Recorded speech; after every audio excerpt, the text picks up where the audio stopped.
A autora Bruna Ramos da Fonte conversou com a gente sobre o livro O Barquinho Vai, que completa 12 anos e agora está inserido na Prefeitura de São Paulo como um dos livros básicos para a educação. Além disso, ela contou sobre o processo de produção e detalhou como funciona relatar a história da música nacional. Acompanhe aí.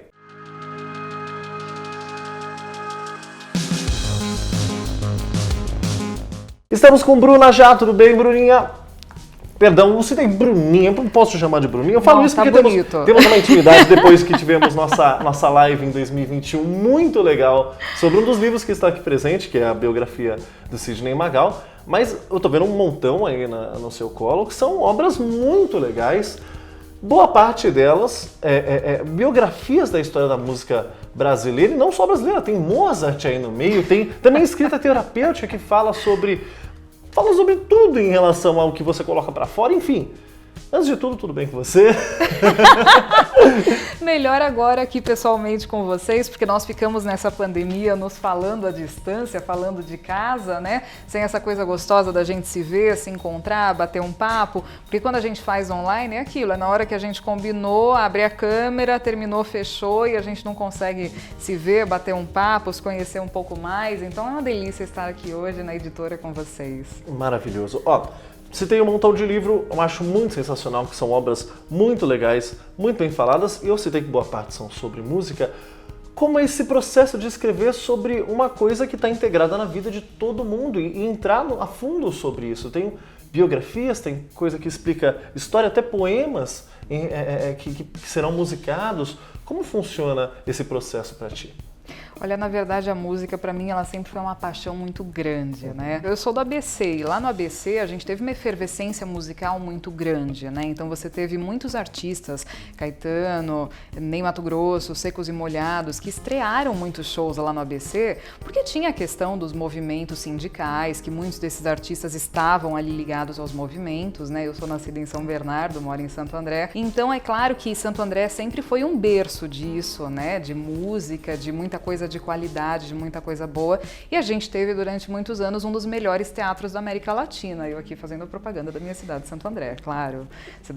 E o teatro é realmente muito bom, tem uma acústica maravilhosa, então ele sempre foi assim um teatro que esteve no circuito, né, da música nacional. Então eu tive a oportunidade de ver muita música boa, eu venho de uma família que gosta muito de música, né, a minha mãe, se não fosse tradutora, ela é tradutora pública, mas com toda certeza se ela não fosse tradutora, ela teria ido para esse lado, porque ela conhece muito, uma pessoa que foi envolvida, foi muito engajada, assim, sabe, com esses movimentos de música latino-americana e música brasileira, essa coisa muito nacionalista da música, de curtir a música nacional. Então, em casa, desde sempre, a gente ouvia música tudo quanto é tipo, né? Eu lembro da minha mãe ouvindo os discos do Toquinho, ouvindo Vinícius, ouvindo Roberto Menescal e ouvindo Sidney Magal, sempre muito eclético, né? Aquela coisa muito rica, assim, musicalmente falando. Então, estudar música foi praticamente uma consequência disso, né? Então, logo cedo eu fui estudar técnica vocal, passei algum tempo fazendo isso, depois eu fui pro conservatório fazer aquela formação de piano que hoje já quase nem tem mais, né? Que eram 7 anos de piano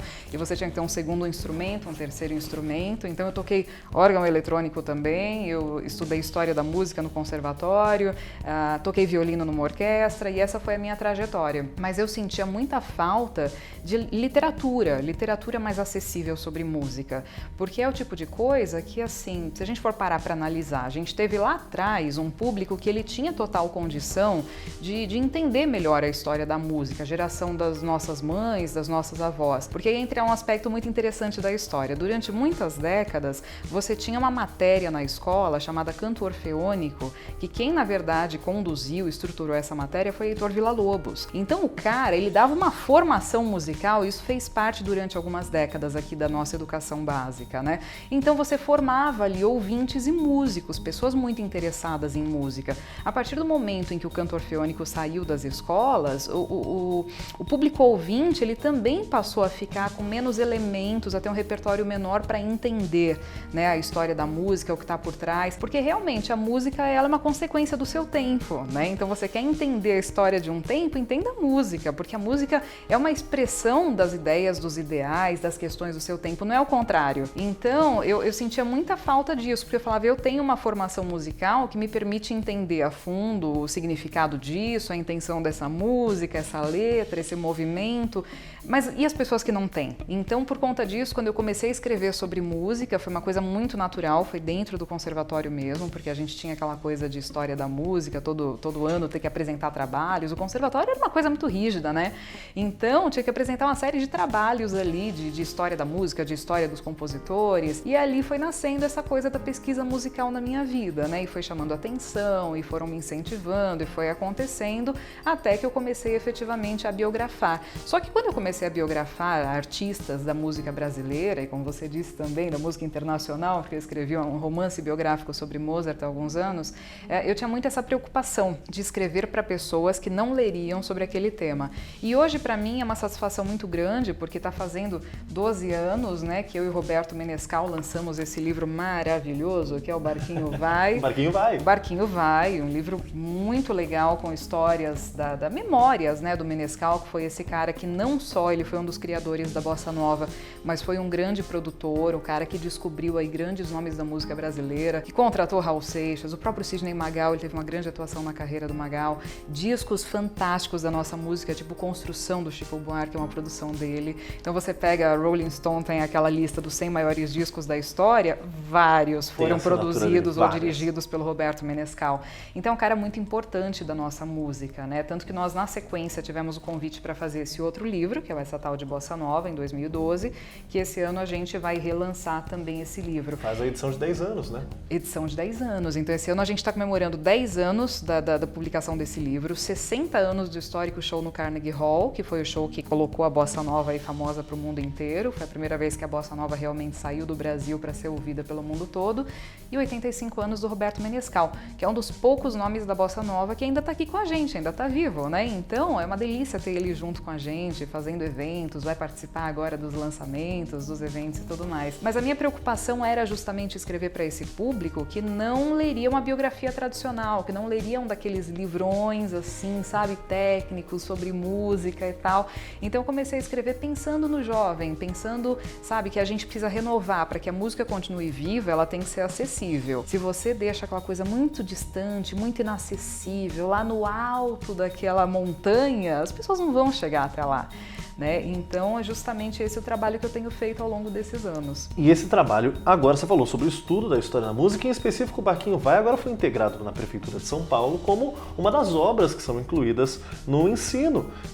Isso é sensacional, cara. Você falou, o seu objetivo foi finalmente concluído, fechamos o ciclo aí, você alcançou esse pessoal. Como isso aconteceu e o que você está achando disso tudo? Ai, Wallace, na verdade isso me deixou muito feliz, porque realmente era a minha intenção desde o começo, e ao longo desses 12 anos, desde o lançamento desse livro, foram muitas as vezes que eu recebi assim, uma mensagem, um e-mail, uma cartinha de algum leitor que disse assim, eu nunca tinha ouvido falar em Bossa Nova, eu tenho 15 anos e eu li o seu livro, e eu fui pesquisar, e eu gostei, eu me identifiquei, eu fui estudar música por causa do seu livro. Então, a minha ideia é que esses livros sejam uma porta de entrada para o jovem, para o público não ouvinte, para as pessoas que não têm o hábito nem da leitura, nem de ouvir música, sabe? Que seja a porta de entrada para a pessoa se sentir curiosa, para que ela resolva falar assim, não, tudo bem, o livro fala aqui um pouquinho do Tom Jobim, deixa eu ouvir mais para ver quem é esse cara.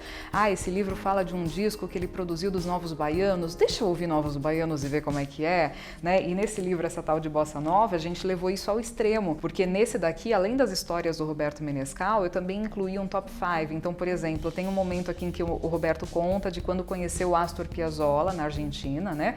Que estava fazendo lá o novo tango, enquanto aqui estava rolando a Bossa Nova, e que ele achou que era um movimento parecido, assim, de renovação de uma música mais antiga e tal. As pessoas que estão lendo não têm obrigação de saber quem é Astor Piazzolla, não tem. É isso que o escritor, é isso que o biógrafo, é isso que o pesquisador precisa entender. Você não pode obrigar que o seu leitor saiba quem que é o cara de quem você está falando, você tem que contextualizar. Então, nesse livro, eu coloquei aqui um top 5 para você conhecer o Astor Piazzolla, quais são as músicas principais. E é muito legal, porque eu recebo o tempo inteiro mensagens de pessoas dizendo, olha, eu peguei o livro para ler e eu ouvi as músicas junto e foi muito bom. Hoje é melhor ainda, você vai lá, abre no YouTube, no Spotify, uma baita facilidade. Você consegue ler o livro ouvindo uma trilha sonora. e conhecendo mais e se inteirando, sabe? Então a minha ideia é que a pessoa realmente use como uma porta de entrada, assim, é para aguçar a curiosidade dela. Então são livros onde a gente fala sobre vários artistas da música. Então, por exemplo, nesse livro aqui o Roberto conta que tinha um cantor que estava surgindo lá atrás na Poligram, que o nome dele era Fábio, mas não podia usar o nome Fábio porque já existia um cara chamado Fábio que cantava uma música chamada Estela, que hoje a gente já quase não ouve mais falar nele, mas fez muito sucesso na época. E o Menescal virou para ele e falou assim: você precisa pôr alguma coisa no seu nome que diferencie você do Fábio Estela. Ficou famoso com Fábio Estela. Aí escolhemos um nome gringo pra ele. E aí virou... Não, depois escolheram um nome gringo, né? Virou Mark Davis. Mas antes disso, o Menescal colocou um Júnior no Fábio. Então eu sempre brinco que o Menescal é esse cara que ele teve uma interferência na carreira artística de todo mundo na música brasileira. Ele colocou o Júnior do Fábio, pronto, entendeu? E virou o Quimérico Fábio Júnior, que hoje está presente até hoje. Tá lançando filme aí com a família dele. Você viu? Pois é. Multifacetado. Tem aí 2 obras sensacionais com a sua parceria com o Roberto Menescal. Como você conheceu ele? Como funcionou esse processo de criação lá dele? Na verdade, foi uma história muito legal a minha com o Menescal, porque eu fui uma criança apaixonada por Tom Jobim. Para mim, o maior compositor, para mim, assim, o maior dos maiores da música mundial é Tom Jobim. Se alguém me dissesse assim, olha, você vai ter que ir para uma ilha, vai passar a sua vida lá e só pode levar um único disco com você. Coisa antiga disco, mas enfim. Eu levaria Tom Jobim, porque é um negócio que não me cansa. E é muito... Ele conseguiu fazer aquela transição entre o erudito e o popular, que para mim é uma continuidade do que o próprio Villa-Lobos fez, né? Porque o Villa-Lobos, através da música erudita, resgatou a popular e o Tom Jobim era um cara que se inspirava muito, né, no Villa-Lobos. Então eu acho que ele levou adiante aquilo que o Villa-Lobos começou. Ele levou para um outro patamar, porque ele conseguiu fazer uma música popular com uma qualidade erudita. Gente, eu não sei, eu acho fantástico. E eu amava Tom Jobim, já desde criança. Sofria um bullying danado na escola, porque ela conhece Tom Jobim, né? Enfim, um negócio assim que era muito fora da minha geração e tudo mais, mas fazia sentido porque eu estudava música. E aí, minha mãe sabendo, né? Minha mãe sempre minha mãe, né? Aliás, beijo, mãe. Acho que a gente não seria o que a gente é sem a influência de alguma pessoa, especialmente ainda da mãe da gente, cara. né? Ainda mais musicalmente. A gente herda muito do que a gente ouve em casa. Em casa, é onde começa, né? E aí a minha mãe vendo que eu amava aquelas músicas do Tom Jobim, ficava escutando pra dormir e tal, ia ter justamente um show do Roberto Menescal em Santo André. Minha mãe falou, já que você gosta de bossa nova, eu vou te levar. Eu era pequenininha, eu tinha uns 6, 7 anos de idade. Eu tenho um autógrafo do Roberto Menescal, pra mim, pequenininha, e foi lá que eu conheci a música dele, também gostei muito, também achei aquilo muito bonito.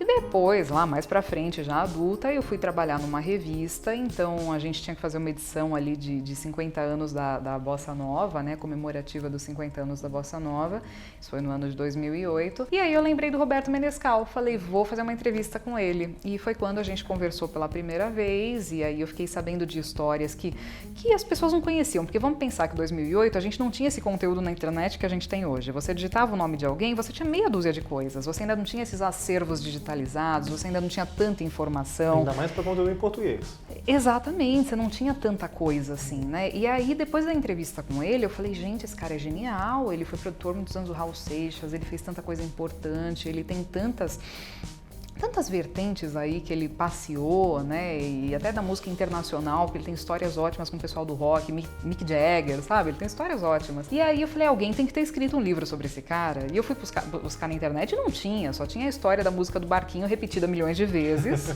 e nada mais sobre ele, né. E aí eu mandei um e-mail pra ele, eu falei, Roberto, eu preciso conversar com você, que dia que você pode me atender? E aí ele me marcou lá um dia, liguei pra ele e a gente conversou, eu falei, olha, acho que você é um cara que precisa ter um livro sobre você e eu gostaria de fazer esse livro. Isso foi no ano de 2008. E ele falou, você acha que alguém vai querer ler um livro sobre a minha vida? Eu falei, mas eu tenho certeza que alguém vai querer ler. E mais que tudo, é importante pelo documento histórico que é isso, sabe? De você pegar um cara que foi da época, que foi uma testemunha ocular e foi um protagonista da história e você trazer esse conteúdo, eu falei, acho que é fundamental. E começamos a trabalhar. O Roberto morando no Rio, eu morando aqui em São Paulo, então a gente se falava uma vez por semana por telefone, estivesse ele onde estivesse. Então às vezes a gente se falava, ele estava em outros estados, estava em outros lugares e a gente tinha ali, era sagrado, um dia da semana, e a gente tirava uma horinha para conversar e ele me contando histórias. Então era uma coisa muito descontraída, muito gostosa. maravilhosa. Então a gente já fez meio que virtual, um ritmo meio pandêmico, né, de fazer Pandemia tudo meio... uns bons anos antes. Fazendo à distância, justamente porque a agenda dele sempre foi muito cheia. O Roberto viaja muito, ele toca no mundo inteiro, né? E eu também com a minha vida aqui. Então a gente se falava muito à distância e ocasionalmente se encontrava pessoalmente. E ficamos assim quase 2 anos. Até que o livro se concluiu, né? A gente finalmente conseguiu terminar o barquinho aqui.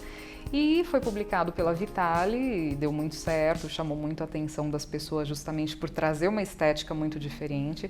E foi muito interessante porque logo no início foi justamente um motivo de muita crítica, porque as pessoas em 2008, 9, 10 ainda achavam que a biografia tinha que ser aquele livrão desse tamanho, cheio de detalhe. Com foto de capa, uma foto dele bem ampliada. Isso, e que nem todo mundo vai conseguir ler até o final. Eu amo, eu particularmente gosto muito, mas você tem que ser um leitor de carteirinha para conseguir ler certas biografias. Porque a pessoa não consegue, né? A pessoa que não tem o hábito da leitura. Então, eu tive algumas críticas no começo da minha carreira, mas foi muito legal, porque depois do lançamento, a partir do momento que viram, né, o resultado disso, que o jovem estava lendo, a pessoa foi lá no lançamento, comprou o livro e o filho que nunca tinha lido o livro pegou para ler, né? Então, isso foi acontecendo de uma forma muito legal e aí as pessoas começaram a me convidar para dar curso, para eu explicar como é que era esse processo biográfico que eu fazia.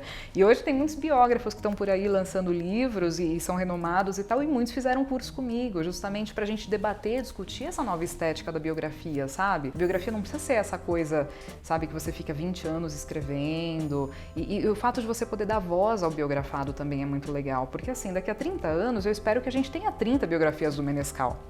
Mas cada uma vai trazer um olhar diferente. O Roberto Carlos teve 1000 aí, autorizada, desautorizada. Total. Silvio Santos, então. Silvio Santos, ele próprio anuncia as biografias não autorizadas. Eu acho isso sensacional. Leva, né? Elogia o cara lá no palco. Eu acho muito legal. Porque a gente tem que ter essa percepção de que são pontos de vista diferentes. Então, quando você vai para os Estados Unidos, alguns países da Europa, você vê certas personalidades que o cara tem 20, 30, 50 biografias sobre ele. Porque o vizinho que cresceu junto vai lá e conta um aspecto da vida dele. O irmão vai lá e conta um aspecto da vida dele. E tá tudo legal, tá tudo certo, tá tudo bonito. Porque são diferentes aspectos, diferentes facetas de uma mesma vida. Então, os meus livros, eles vêm dar voz ao biografado. Então, Roberto Menescal, Sidney Magal, dá voz a eles, para que eles contem o lado deles da história. Porque o lado do panorama histórico geral, isso lá na frente a gente vai saber a importância que o cara teve, a gente vai conseguir fazer essa análise anos depois, né? Se daqui a 100 anos a gente continuar ouvindo Roberto Menescal e lá na frente alguém vai querer escrever, nossa, mas por que foi tão importante isso aqui? A pessoa vai pegar o panorama lá de 2122 e vai falar sobre o Roberto Menescal aqui de agora. Então, uma coisa não invalida a outra. Me surge uma curiosidade até no meio disso, a gente consegue projetar a importância dessas pessoas com a informação, com as fontes, com as informações, com os fatos. No meio disso tudo, o Roberto Menescal tinha te perguntado se alguém teria interesse na biografia dele. Qual foi a reação dele quando viu o produto final? O que ele achou dessas obras? Porque a cooperação foi muito conjunta. Ele teve um trabalho, ele assina junto. Sim. Não é Bruna Fonte para Roberto Menescal, é Bruna Fonte e Roberto Menescal. Fez os lançamentos comigo, né? Deu entrevista junto Como comigo. foi a recepção dele com essas obras, em abrir essa caixinha de memórias? Olha, tanto para o Menescal quanto para o Sidney Magal foram vivências muito legais, porque assim, você vê que é mais uma etapa de uma carreira. Então assim, o Roberto Menescal, ele até fala que foi um dos maiores presentes que ele recebeu na vida dele, né, o livro. E o Magal também fala a mesma coisa. O Magal, ele fala que assim, com todos os discos de ouro, com tudo de bom que aconteceu, o livro consegue ser uma coisa que reúne tudo isso. Então o livro, na verdade, ele vem para fazer um balanço, porque você ganhou um disco de ouro aqui, você ganhou um prêmio ali, você ganhou tal coisa não sei onde, o reconhecimento do público, mas quando vem o livro, você reúne tudo isso. Você olha para a sua vida e aí você entende o conjunto da obra, né? Então assim, o próprio... Tem a de Magal, cara. O Magal, olha o tamanho da biografia. A gente brinca que é uma biografia de peso, e é mesmo, porque ela tem mais de meio quilo. Jogar na cabeça de alguém isso aqui, enfim, é pesado. Mas é uma biografia, realmente, você pegar e você falar assim, esse é o conjunto da minha obra, aqui está reunido não só as histórias que eu vivi, mas os discos que eu lancei, os prêmios que eu ganhei, você reúne tudo isso junto no mesmo lugar. Então é uma grande consagração. E a gente teve até muito pouco tempo atrás essa cultura de ficar esperando o cara morrer para escrever biografia. E eu sou totalmente contra, porque eu acho muito legal quando a gente pode fazer a pessoa participar desse processo. Por que a gente fica esperando a pessoa morrer para a gente homenagear? Sem dúvida. Aí morreu, ai, era maravilhoso. Você contou isso pra pessoa quando ela estava viva? Você reconheceu ela? Sem contar a oportunidade de deixar essa pessoa falar sobre algum fato que seja oculto. Dar né? voz a ela. É exatamente isso, porque nas biografias que eu escrevi, sempre aquela coisa assim da pessoa num dado momento virar pra você e falar assim, olha, o que eu tô te contando agora, nem meus filhos sabem, o que eu tô te contando agora. Então foi muito interessante, porque nesses processos aqui dos artistas com quem eu trabalhei, pra mim foi muito frequente receber ligação de alguém próximo, de um filho, de um familiar, de um produtor e falar, olha, aquelas histórias que você contou, tem muitas que eu não sabia. E aí é que entra o aspecto terapêutico da coisa, porque você escrever uma biografia é você fazer um balanço da sua vida. É você realmente olhar para trás e falar, tá, deixa eu fazer uma análise disso aqui, deixa eu interpretar o que aconteceu, o que foi, por que é que foi. Então, com o próprio Magal, a gente trabalhou muito, foi realmente quase um divã, assim, quase deitou no divã e a gente escreveu a biografia.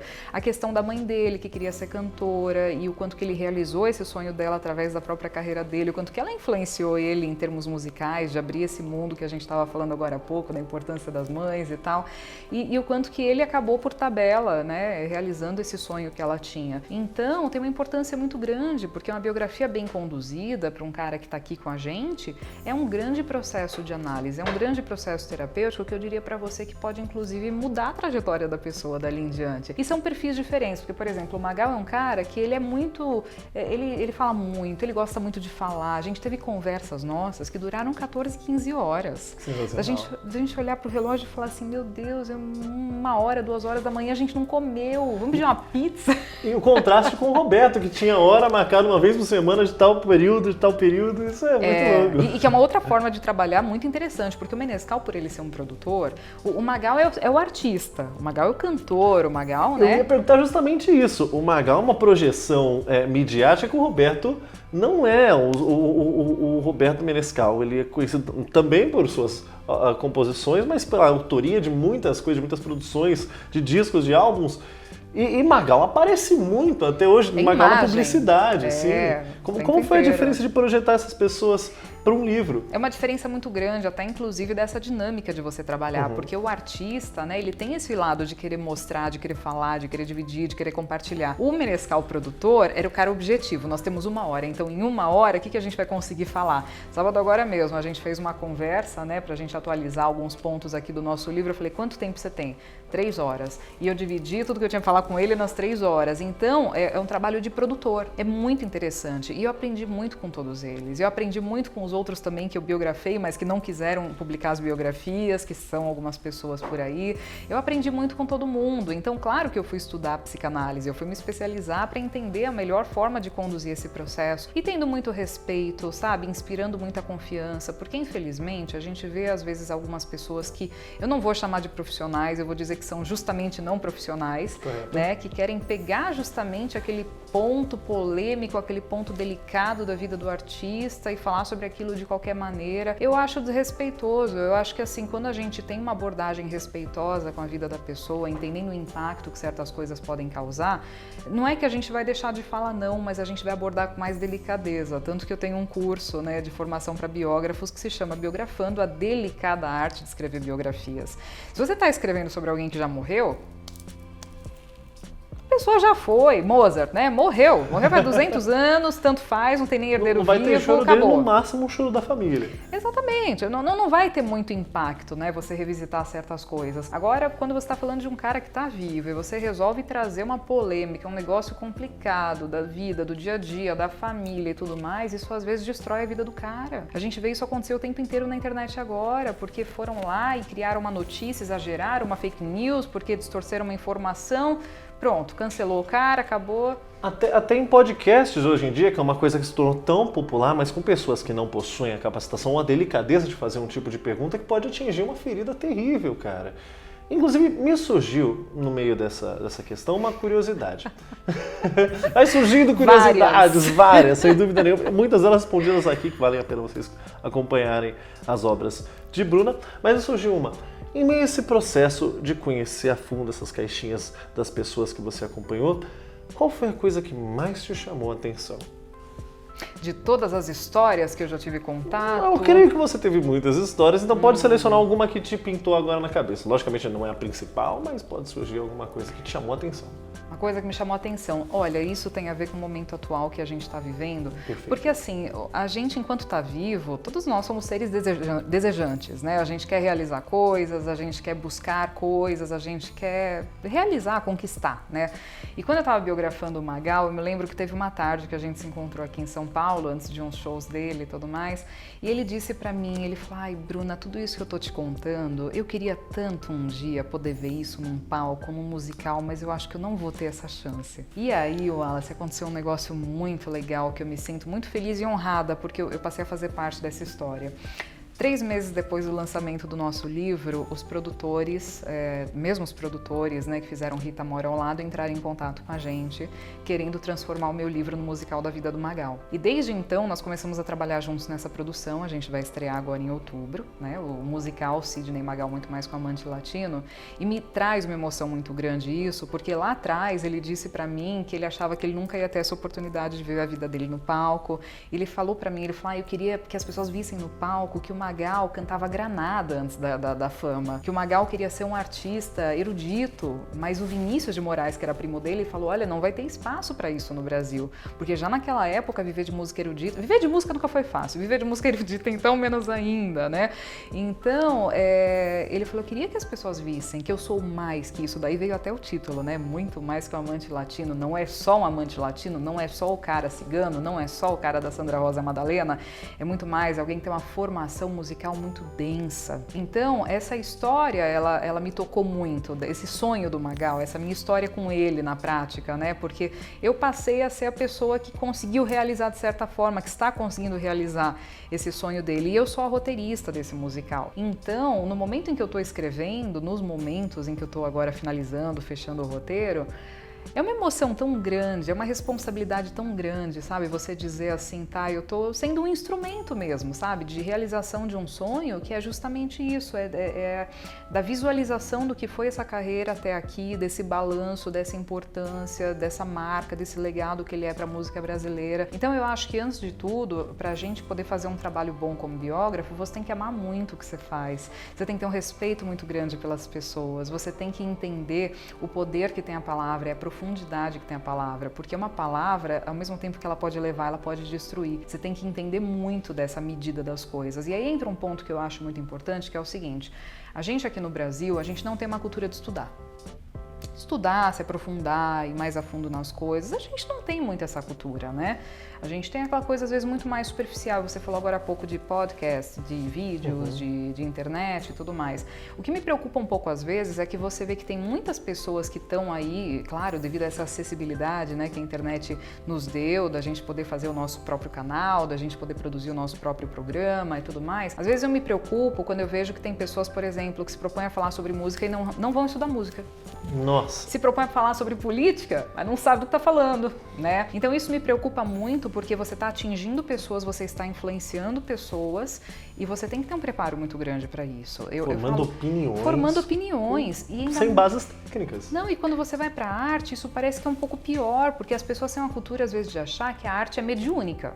Que você recebe, que você não precisa se preparar para aquilo, né? E eu falo, agora antes da pandemia, eu fiz um curso de regência orquestral. Ah, mas para quê? Eu já não toco em orquestra e não vou ser regente. Eu fiz para me aprofundar na música, para continuar mantendo e alimentando esse vínculo que eu tenho com a música, porque se eu escrevo sobre ela, eu tenho que entender sobre música cada vez mais. Eu não consigo entender muito uma pessoa que se propõe a escrever sobre saúde e não entende saúde, uma pessoa que se propõe a escrever sobre música e não entende sobre música. A gente tem que se aprofundar, a gente tem que estudar. Eu tô na minha 8ª pós-graduação. Sabe aquela coisa da gente não parar nunca de estudar? Eu sou formada em design e agora eu estou estudando história também, sabe? Aquelas coisas que você fala assim, a gente não pode cansar de estudar, a gente não pode cansar de querer ter informação, até porque as questões do mundo em que a gente vive, elas vão se modificando e a gente tem que se manter atualizado, porque biografar há 14 anos, as preocupações eram umas, biografar hoje as preocupações são outras, não só no aspecto legal, mas no aspecto de mundo, das coisas que a gente tem que se preocupar, das palavras que a gente vai usar, das palavras que a gente não vai usar. né, da abordagem que a gente vai dar para essa história, das pessoas que a gente vai incluir ou não, né, nessa história. Então, assim, tem muita coisa que a gente precisa parar para pensar e para isso a gente tem que ter informação. E hoje, quando a gente tem esse acesso muito grande, porque praticamente qualquer coisa que você quiser estudar hoje, você consegue pela internet. Você tem cursos maravilhosos, gratuitos, você tem entidades fantásticas aí que estão oferecendo cursos. Então o conteúdo está aí, basta que a gente queira. Então a gente tem que ir atrás, a gente tem que estudar, a gente tem que se melhorar. É isso que faz com que o trabalho seja cada vez melhor também, né? Maravilhoso. Bom, levando isso em conta, me surge uma curiosidade agora, não sobre apenas as obras, mas sobre Bruna. Quais são seus projetos futuros? Quais são seus interesses e sonhos ainda de biografar?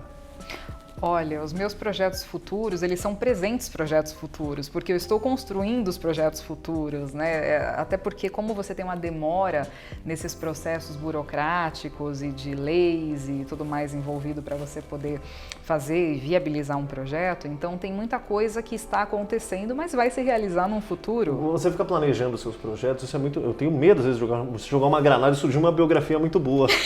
Sabia? Porque os seus projetos eles surgem com uma força tremenda, mas pode retomar a palavra. Não, mas é exatamente isso. Eu produzo muito. Eu tenho muito projeto em andamento, tem muita coisa acontecendo, porque realmente é isso. A gente está aqui falando do Barquinho, né?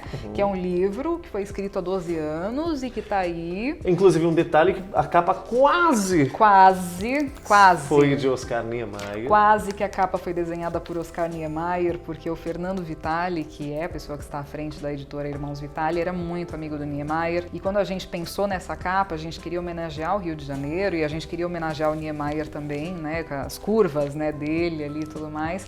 E a gente ia fazer esse convite para o Niemeyer, mas ele foi internado. Então a gente não conseguiu, né, que o Niemeyer fizesse a capa, mas a nossa designer, ela fez aqui uma homenagem ao Niemeyer. Então ela fez esses traços aqui, lembrando os projetos do Niemeyer. Aqui atrás, maravilhoso, nosso Rio de Janeiro inspirador.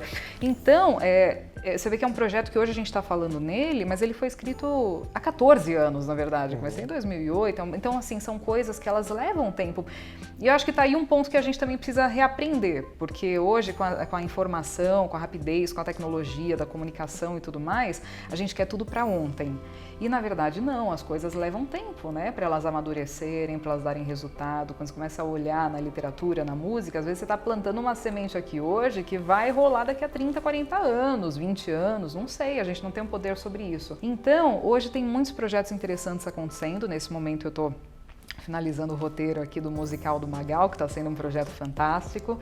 Eu estou com mais alguns projetos de livros que estão acontecendo, que estão aí também no meio do caminho, né? Eu tenho um projeto de livro muito interessante que eu tirei da gaveta recentemente, é um projeto que eu comecei há 10 anos. Há 10 anos eu comecei a viajar pela América Latina, entrevistando pessoas, entrevistando não só músicos, mas artistas em geral, pessoas que fizeram parte da história, fazendo uma pesquisa mesmo sobre esse cancioneiro latino-americano, porque a gente se distancia muito da história da Argentina, do Chile, do Uruguai, como se a gente não fizesse parte disso aqui, né? O Brasil, ele está muito à parte, acho que até pela barreira do idioma e tudo mais, e a gente ainda tem aquela cultura muito de colônia, de olhar, né, pro país de primeiro mundo, então a gente está lá se mirando nos Estados Unidos, não sei onde, a gente acaba não olhando que aqui do lado a gente tem uma riqueza cultural fantástica. Então também é um projeto que está vindo por aí, que eu devo lançar ele no ano que vem. Tem um projeto de fotografias que eu fiz em Cuba, porque durante alguns anos eu fotografei também, né? Eu gosto muito de fotografar, mas eu fiz isso profissionalmente, fotografei para algumas agências de imagens, para Getty Images, para Zuma Press, e eu fiz uma série de fotos em Havana no ano de 2013, quando eu estava vendo a abertura econômica, aquele ensaio, né, que logo depois veio aquela intervenção do Papa, Obama, que a gente achou que ia ter uma abertura maior, embargo, enfim, e quanto que isso estava impactando a economia de lá nesse ano específico de 2013. Então é um livro que já está pronto, que em algum momento ele vai sair, tá lindo, a contracapa do Paulinho Mosca, que também é fotógrafo, amigo, que desde a minha primeira série de foto ele sempre acompanhou meu trabalho. Então tem muita coisa interessante acontecendo, tem muito projeto legal. Escrever para o teatro está sendo uma experiência muito nova, né? Então as pessoas sempre me perguntam assim, dá para viver de escrita no Brasil? Dá para ser escritor? Dá, se a gente não ficar só nos livros. Então a gente tem que explorar a escrita ao máximo. Eu já trabalhei com escrita publicitária, eu estou agora escrevendo para o teatro, eu já escrevi para a televisão, parte de pesquisa. Então, assim, se a gente tiver essa disposição de explorar tudo que a gente tem em termos de possibilidades, dá sim, dá para fazer arte, dá para você, sabe, dar aula, é uma coisa que eu gosto demais, adoro dar curso, tenho uma parceria de muitos anos já com o Sesc, já dei muitas formações lá e tal. Então tem muita coisa legal acontecendo. E eu acho que a gente tem que se abrir muito, sabe, para aquilo que a vida traz também. Porque a vida às vezes traz um convite, uma oportunidade, uma coisa legal. Às vezes a gente, mas não era bem isso que eu queria. Eu confio mais nos convites que a vida faz do que nas coisas que a gente é capaz de imaginar. Porque a vida traz umas surpresas pra gente, sabe? Traz umas coisas que a gente jamais seria capaz de conceber na imaginação da gente. Sensacional. As surpresas que a vida nos reserva, às vezes está aqui dentro, às vezes está nessa conversa, mas se você quiser saber mais, onde, Bruna, podemos encontrar mais de você, além das redes sociais, claro? No meu site, www.brfonte.com. BR de Brasil, fonte de água mesmo, todo mundo faz piadinha com meu nome, brfonte.com. Lá tem tudo, lá tem curta-metragem, produzimos eu e um diretor francês um curta-metragem muito legal sobre o Roberto Menescal, tem os livros, tem as fotografias, tem as músicas, tá tudo lá, tá tudo reunido no site e Instagram, @BrunaRamosDaFonte. Sensacional, show maravilhoso. Muitíssimo obrigado por dedicar o seu tempo para conversar conosco do Aventuras na História. E vamos ficando por aqui. Se inscreva no nosso canal e nossas redes sociais para acompanhar muitas conversas sensacionais como essa. Em pé!